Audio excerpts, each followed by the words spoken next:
क्या आपका टेस्टोस्टेरोन भी लो है? क्या आपको भी हार्मोन प्रोडक्शन जैसी प्रॉब्लम होती है कि भाई आपका हार्मोन प्रोडक्शन बहुत लो हो गया है, या फिर आपको डॉक्टर ने ऐसा कहा है कि आपका टेस्टोस्टेरोन बहुत वीक है, बहुत लो है? अगर ये प्रॉब्लम है तो आज का वीडियो आप लोगों के लिए है, क्योंकि आज हम बात करने वाले हैं कुछ ऐसे फैक्टर्स जिसकी वजह से आपका टेस्टोस्टेरोन लेवल, आपके हार्मोन प्रोडक्शन बहुत ज्यादा लो हो जाता है और आपको ओवरऑल जिंदगी में, चाहे वो आपकी ट्रेनिंग हो, स्ट्रेंथ हो, कॉन्सेंट्रेशन हो, या फिर आपकी सेक्सुअल पावर, लिबिडो या स्पर्म काउंट, ये सारी चीजों में दिक्कत होने लगती है। So guys, without wasting any time, let's start the video.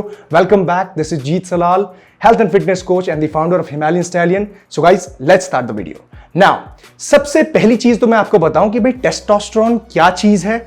ये एक प्रिंसिपल मेल हार्मोन होता है। हम मेल्स में टेस्टोस्टेरोन का होना बहुत जरूरी है और एक सर्टेन लेवल पे होना बहुत जरूरी है। हम अगर एक हेल्दी मेल की बात करें तो उसका टेस्टोस्टेरोन का लेवल बॉडी में 300 नैनोग्राम्स पर डेसीलीटर से लेकर 600-700 नैनोग्राम्स पर डेसीलीटर तक वेरी करता है, डिपेंडिंग कि आपकी एज क्या है। जब आप एक यंग टीन एज में होते हैं तो आपका टेस्टोस्टेरोन लेवल जनरली ज्यादा होता है। जैसे जैसे आपकी एज बढ़ती है, आफ्टर 30 आप 1 और 2% का ड्रॉप एवरी ईयर देखते हैं। एंड बाय द टाइम आप 45-50 क्रॉस करते हैं तो आपका नेचुरल प्रोडक्शन 300 नैनोग्राम्स पर डेसीलीटर से भी नीचे आ जाता है। लेकिन कुछ फैक्टर्स ऐसे होते हैं जो आपकी एज कम होने के बावजूद भी आपके टेस्टोस्टेरोन को कम करते हैं। आज उन्हीं फैक्टर्स की हम बात करेंगे। सो ये जो टेस्टोस्टेरोन का पता लगता है कि भाई मेरा कम है, मेरा ज्यादा है, कौन बताता है? ये लैब में जब आपकी टेस्टिंग होती है, आपके ब्लड रिपोर्ट्स टेस्ट किए जाते हैं, तब आपको ये पता चलता है। डॉक्टर आपको बताते हैं कि भाई आपका टेस्टोस्टेरोन लो है। आप क्या कर रहे हो ऐसा लाइफ में? आप यंग हो, 20 साल के हो, 25 साल के हो, 30 साल के अंदर हो, फिर भी आपका टेस्टोस्टेरोन लेवल आपके एज के हिसाब से बहुत कम है। क्यों? अब उसके फैक्टर्स होते हैं 3। पहला फैक्टर आता है यहां पे क्वालिटी फूड्स। अब क्वालिटी फूड की जब बात आती है तो रेंज बहुत बड़ी है। हम किस किस की बात करें? Protein, carbohydrate, fats. लेकिन फिर भी मैं आपको कुछ चीजें बताता हूं जो आपको होनी ही होनी है आपकी डाइट में। सबसे पहली चीज आती है हेल्दी फैट्स। फैट्स पे आपके जो ये हार्मोन प्रोडक्शन होता है सबसे ज्यादा रिलाई करते हैं। बाकी और मैक्रोन्यूट्रिएंट्स पे भी करते हैं, माइक्रोन्यूट्रिएंट्स पे भी करते हैं, लेकिन फैट्स बहुत इंपॉर्टेंट है। फैट्स में आपको क्या करना है? जो आपके सैचुरेटेड फैट्स हैं, काफी सारे लोग इसको पसंद नहीं करते, but saturated fats are the most important fats for your testosterone production. Saturated fat मिलती है आपको घी से, देसी घी। अगर आप देसी घी ले सकते हैं तो देसी घी उसको कंज्यूम करो। एवरी डे आपको कंज्यूम करना है, बस उसकी क्वांटिटी ध्यान में रखना। सैचुरेटेड फैट की जो क्वांटिटी होती है, जो लिमिट होती है, वो आपकी ओवरऑल फैट की 30-40% होनी चाहिए। उसके साथ साथ आपकी डाइट में mono unsaturated and poly unsaturated भी होने चाहिए। इसके लिए एक अच्छा सोर्स है नट्स। आलमंड्स ले लीजिए, वॉलनट्स ले लीजिए, फिश ले लीजिए, वो भी एक बहुत अच्छा सोर्स है, जैसे कि मैक्रिल हो गई, टूना हो गई, सामन हो गई, राइट? जो भी अवेलेबल आपके पास फिश है। उसके साथ साथ आप यहां पे एग योक्स को भी ऐड कर सकते हो। एग योक बहुत ही अच्छा सोर्स है आपके हेल्दी फैट्स के लिए। अब दिन भर में देखिए सबकी अलग अलग राय होती है कि कोई कहता है 6 खाओ, कोई कहता है 5 खाओ, कोई कहता है 3 खाओ। मैं ये रिकमेंड करता हूं कि यार आप 2 से 3 एग, अगर होल एग भी खाओगे, 1 से 2 भी खाओगे तो आपके लिए इनफ है, क्योंकि आप दूसरे फूड सोर्सेज से भी फैट्स ले रहे हैं। इसके साथ साथ प्रोटीन तो आपको लेना ही लेना है, मतलब वो तो मैंडेटरी होगा ही होगा। अच्छे कार्बोहाइड्रेट्स लेने हैं, प्रोसेस्ड नहीं लेने, राइट? रिफाइंड कार्ब्स नहीं लेने हैं आपने।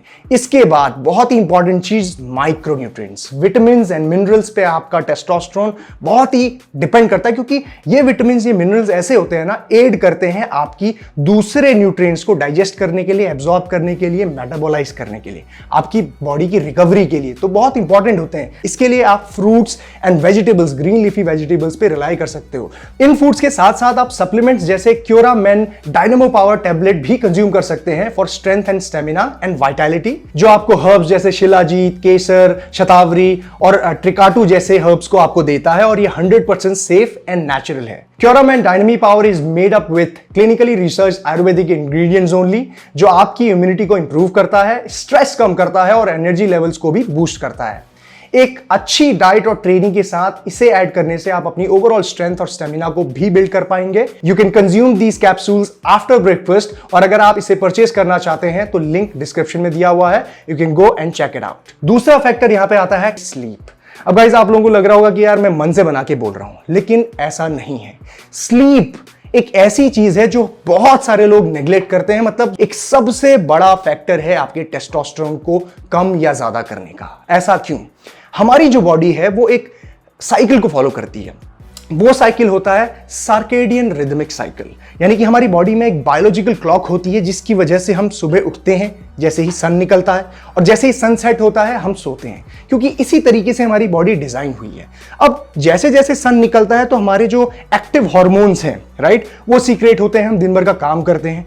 जैसे जैसे हमारी बॉडी शाम की तरफ बढ़ती है, सूरज ढलता है, तो हमारे जो लो हार्मोन्स हैं यानी कि जो हमारे रिलैक्सिंग हार्मोन्स हैं वो सीक्रेट होते हैं, हमारी बॉडी रिलैक्स होती है, मेटाबॉलिज्म स्लो होता है, डाइजेशन भी थोड़ा सा स्लो होता है और बॉडी रिलैक्स होने के साथ साथ रेस्ट की तरफ बढ़ती है। अब वो जो रेस्ट वाला पीरियड होता है, स्लीप वाला पीरियड, रात वाला पीरियड, वही एक क्रूशियल पार्ट होता है जहां पे आपका जो टेस्टोस्टेरोन लेवल है, सिर्फ टेस्टोस्टेरोन ही नहीं बल्कि ऐसे हार्मोन्स जो आपकी ओवरऑल बिल्डिंग में हेल्प करते हैं, आपके स्ट्रेंथ से लेकर, आपकी बोन डेंसिटी से लेकर, आपके मसल से लेकर, आपका मूड, आपकी लिबिडो, ये सारी चीजें जिस पे डिपेंड करती हैं वो रात के वक्त डीप स्लीप जब आप सो रहे होते हो तब ज्यादा पीक पे होते हैं इनका प्रोडक्शन। अब जब ये प्रॉब्लम टेस्टोस्टेरोन का लो होना यंग लोगों के साथ होता है, 20-25 साल के हो आप, 30 से अंदर हो, जब आपके साथ ये प्रॉब्लम होती है तो कहीं ना कहीं इन फैक्टर्स जैसे कि स्लीप में बहुत ही बड़े चेंजेस हो रहे होंगे आपकी लाइफ में, तब जाके आपको ये सारी चीजें देखने को मिलती हैं। अब ये मैं खुद से बना के नहीं कह रहा हूं, स्टडीज हुई हैं बहुत सारी। एक ऐसी स्टडी हुई है जिसमें 10 यंग लोगों को, 24-25 साल के लोगों को लिया गया और उन पे टेस्ट किया गया कि नॉर्मल जब वो एक 7 घंटे की 8 घंटे की स्लीप लेते हैं तब उनके टेस्टोस्टेरोन लेवल क्या होता है, और उसके बाद उनको एक हफ्ते तक लेस देन 5 आवर्स की स्लीप दी गई और जब वो 5 घंटे से कम सोए एक हफ्ते पूरा तो उनके टेस्टोस्टेरोन में 5 से लेकर 15% के बीच में ड्रॉप देखा गया। यानी कि आप सोच लीजिए कि अगर आप नहीं सो रहे हो तो आपका इतना बड़ा यानी कि 10-12% 15% का डिफरेंस आपके टेस्टोस्टेरोन लेवल पे आ जाएगा, जो एक बहुत बड़ा फैक्टर होता है, आपकी सेंस ऑफ वेलबींग को बहुत चेंज कर देता है, आपके मूड को, आपकी कॉन्सेंट्रेशन, फोकस को। ऐसी एज में आप जब पढ़ाई कर रहे हो, कुछ सीख रहे हो या जॉब कर रहे हो तो वहां पे आप फोकस नहीं कर पाओगे। प्लस आपकी जो सेक्सुअल पावर है, आपकी जो लिबिडो है, आपका एवरीथिंग, मेल की बॉडी में टेस्टोस्टेरोन ही सब कुछ है अगर आप ग्रोथ की बात करते हो, एक्टिव लाइफस्टाइल की बात करते हो तो। सो स्लीप क्वालिटी आपको इंप्रूव करनी है। अब इसके लिए आप क्या कर सकते हो? प्रॉब्लम्स बहुत सारी हैं, सोल्यूशन क्या है? सोल्यूशन ये है, सबसे पहले तो आपकी स्लीप क्वालिटी का जो ड्यूरेशन है वो बड़ा होना चाहिए, एटलीस्ट 7 से 8 घंटे। अब आप कहोगे भाई मैं जॉब करता हूं, मैं स्कूल में हूं, कॉलेज में हूं, इतना नहीं सो सकता हूं, तो देखिए जितना भी आप सो रहे हो एटलीस्ट 6 से 7 घंटे तो आप दो ही अपनी बॉडी को, और जितना आप सो रहे हो ना उसमें क्वालिटी स्लीप को बढ़ाओ। क्वालिटी स्लीप कैसे बढ़ती है? Deep sleep. डिस्टर्बेंस नहीं होना चाहिए, डिस्ट्रैक्शन नहीं होना चाहिए, आवाजें आ रही हैं कहीं से, लाइट जली हुई है, ये सब नहीं होना चाहिए। आप जिस रूम पे सोते हो वहां का टेम्परेचर आपको कूल रखना है। उसके साथ साथ आपको ये कोशिश करनी है कि cut back on video games. ये सबसे बड़ी प्रॉब्लम है, लोग मजाक सोचते हैं लेकिन this is a big problem. रात भर आप कैंडी क्रश, पबजी खेलते हो ना, तो उसकी वजह से आपका दिमाग शांत नहीं हो पाता, रिलैक्स नहीं हो पाता, जिसकी वजह से आपको नींद में प्रॉब्लम होती है। इसके लिए मैं एक चीज बताता हूं, जब आप रात को सो रहे हो तो किसी भी तरीके की ऐसे फूड्स लो जिसमें मैग्नीशियम है, जैसे कि आलमंड्स, यानी कि बादाम जब आप लेते हो तो उसके अंदर मैग्नीशियम मिलती है आपको, आपका दिमाग रिलैक्स होता है, आपको सोने में आसानी होती है, आप डीप स्लीप पे जाते हो, जिसकी वजह से आपका टेस्टोस्टेरोन लेवल भी बढ़ने के चांसेस बहुत ज्यादा हो जाते हैं। उसके साथ साथ आप ये कोशिश करना कि एटलीस्ट 1 घंटा पहले आप जो ब्लू स्क्रीन है, आपका फोन, आपका लैपटॉप, उससे दूर कर दो, राइट? आपका दिमाग जितना शांत होगा, जितनी जल्दी आप बेड में रिलैक्स रहोगे, उतनी जल्दी आपको नींद आएगी और उतनी गहरी नींद आएगी। और ऑलवेज मेक श्योर सोने से पहले आप एक बार वॉशरूम जाएं, अच्छी तरीके से यूरिनेशन जो भी आपका पी वगैरह करना है करके सो, बीच में डिस्टर्बेंस होगा वो आप नहीं करना, ठीक है? तो ये चीजें, कुछ छोटी छोटी चीजें करोगे, स्लीप क्वालिटी इंप्रूव करोगे, टेस्टोस्टेरोन लेवल ऊपर जाएगा, और ये सभी के लिए एप्लीकेबल है, सभी के लिए, किसी भी एज, राइट? इसी के साथ साथ गाइस, तीसरा हमारा जो बड़ा फैक्टर आता है वो है आपकी रेगुलर ट्रेनिंग। अब आप कहेंगे भाई यार ये तो हर कोई कहता है कि वर्कआउट करो, स्क्वाट करो तो टेस्टोस्टेरोन लेवल बूस्ट हो जाएगा। ऐसा एग्जैक्टली बिल्कुल नहीं होता, लेकिन ट्रेनिंग करना क्यों जरूरी है, कैसे वो हार्मोनल प्रोडक्शन में इंपॉर्टेंट रोल प्ले करता है, मैं आपको बताता हूं। सबसे पहली चीज, ट्रेनिंग अपने आप में ही एक ऐसी चीज है जो आपकी बॉडी को एक्टिव करती है। आपके एक्टिव हार्मोन्स की जरूरत जो है बढ़ती है, टेस्टोस्टेरोन की जरूरत, डिमांड, ग्रोथ हार्मोन की डिमांड बॉडी में क्रिएट होती है। अब जब बॉडी में डिमांड क्रिएट होगी तो बॉडी बट नेचुरल है, उसको प्रोड्यूस भी करेगी। अब ये ऐसा कैसे हो रहा है? रेजिस्टेंस ट्रेनिंग यानी कि वेट ट्रेनिंग जब आपके मसल्स को ब्रेक करती है, तोड़ती है मसल को, फटीग करती है, थकाती है, फिर ब्रेक करती है, तो बॉडी उस मसल को रिपेयर करना बॉडी का एक काम बन जाता है। अब वो रिपेयर जब करती है बॉडी तो उसके लिए डाइट चाहिए, उसके लिए न्यूट्रिशन चाहिए, सही रेस्ट चाहिए, रिकवरी चाहिए, वो सब जब बॉडी को मिलने लगता है तो वो मसल रिकवर करता है, रिपेयर करता है और ग्रो करता है। तो ये जरूरत क्या है, पहले आपने पैदा करी, उसके बाद पूरी करी, तो ये बॉडी की एक जरूरत बन जाती है टेस्टोस्टेरोन को सही लेवल पे रखना। ट्रेनिंग करने से, रेजिस्टेंस ट्रेनिंग करने से एक और चीज होती है, वो है आपकी स्लीप क्वालिटी इंप्रूव होती है। कैसे? जब आप ट्रेनिंग करते हो ना तो आपकी बॉडी थकती है, आपकी बॉडी रिपेयर मांगती है, रेस्ट मांगती है। उसके साथ साथ आपका नर्वस सिस्टम जो आपसे ये सब काम करा रहा है ना, आपके स्केलेटल मसल से,